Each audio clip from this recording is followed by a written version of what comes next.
So I have here the two back body pieces, and I'm going to use my pattern piece to mark off the area or the section that needs to be left open in order to stuff the doll later. So here it says leave open to stuff. I'm just going to mark that down with a pencil.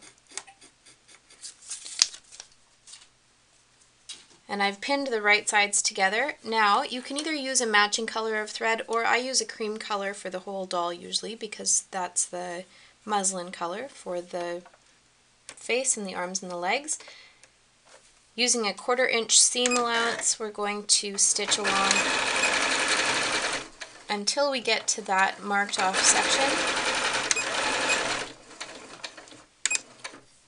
And I'm going to raise the presser foot and go to the bottom of that section and stitch the last 3/4 inch or so.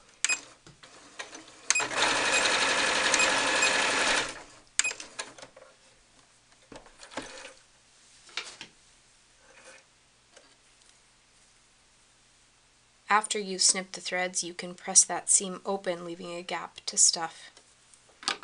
So I have the two body pieces. This is the front piece that I cut, and this is the back piece. I've pressed the seam open, and there's a gap towards the bottom that we'll use to stuff the doll later.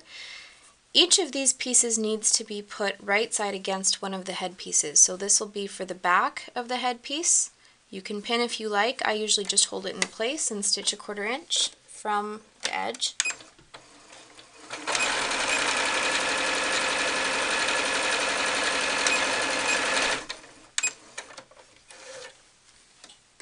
And the same thing with the front of the headpiece. Right sides together, making sure the right side of the face is against the right side of the fabric.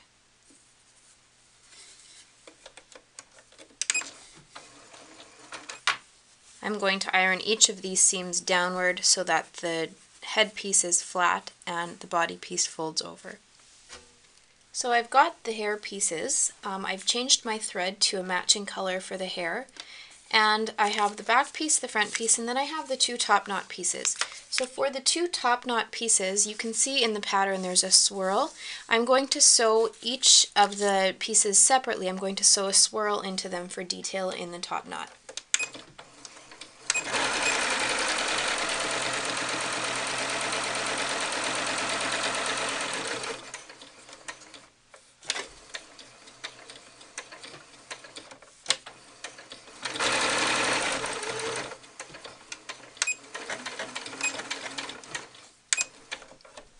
And I don't follow the pattern exactly on this.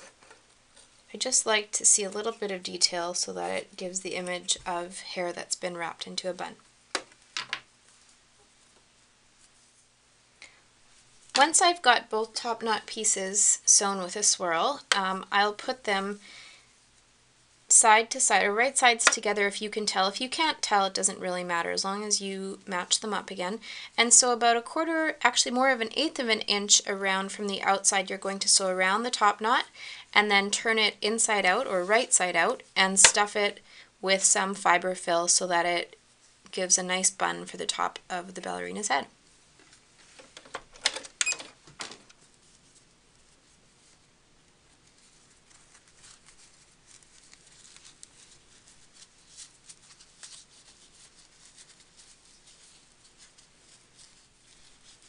You're not going to stuff the top knot as firmly as you would the arms or the legs. It should just be gently stuffed.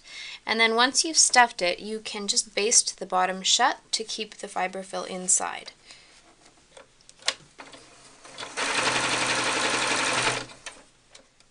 I've pinned the hair front to the front of the face. It doesn't matter what direction you have the part. And I've also pinned the back of the hair to the back of the doll body. So I'm just going to stitch around the edge. Here I'll be very careful to stay close to the edge because that will be the visible hairline. And then around the outer edge, all I want to do is secure the hair to the muslin.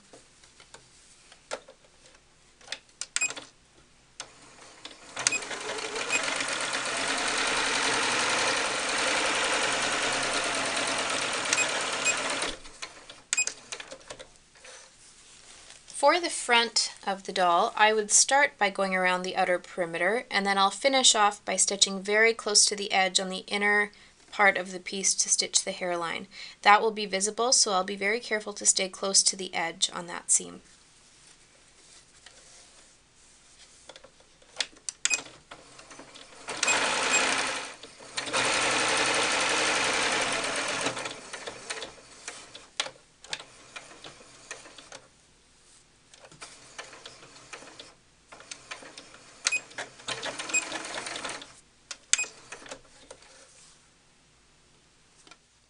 So here I have the 4 leg pieces and the 4 arm pieces, and I'm going to sew around the edge, keeping a 1/4 inch away from the edge. I'm also going to switch my seam length to about 1.5 or 1.6, a small stitch. The reason I do this is so that when I stuff the doll, the seam doesn't pull. The smaller stitch makes it more secure when the doll is firmly stuffed. So taking 2 pieces at a time, I'm going to sew 2 arm pieces together. I would say right sides together. With the muslin it's very hard to tell, so I'm not usually too fussy about which is the right side.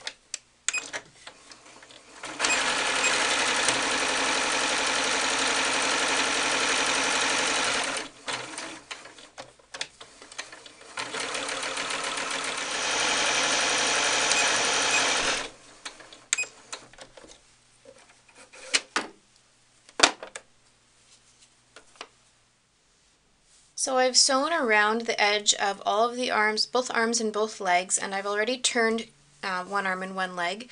Before I turn them, I snip around the curve of the foot and around the curve of the hand to allow it, the edge of it to lie nicer once it's been turned and stuffed. So to turn it, I usually just start it at the edge and I use a chopstick. So I get the chopstick in there and then just pull the fabric gently down on either side of the chopstick to turn it.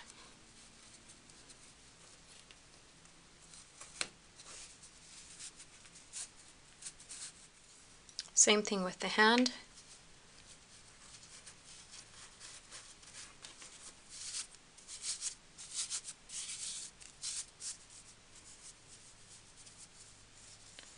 So to stuff the arms and legs, you want to use very small pieces of fiber fill. For the arms, just put a little bit of fiber fill on the edge, push it in with your thumbs, and then use the chopstick to pack it quite firmly. Just a little bit at a time. It takes a while, but if you do a little bit at a time, it will work much nicer than if you do larger tufts of the fiber fill.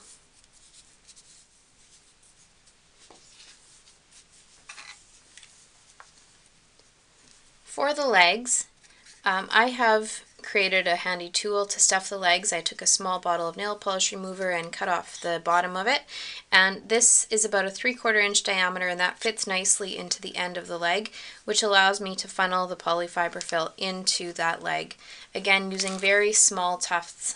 If you don't use the small tufts for the leg, it tends to get lodged when you get to the narrow part of the ankle.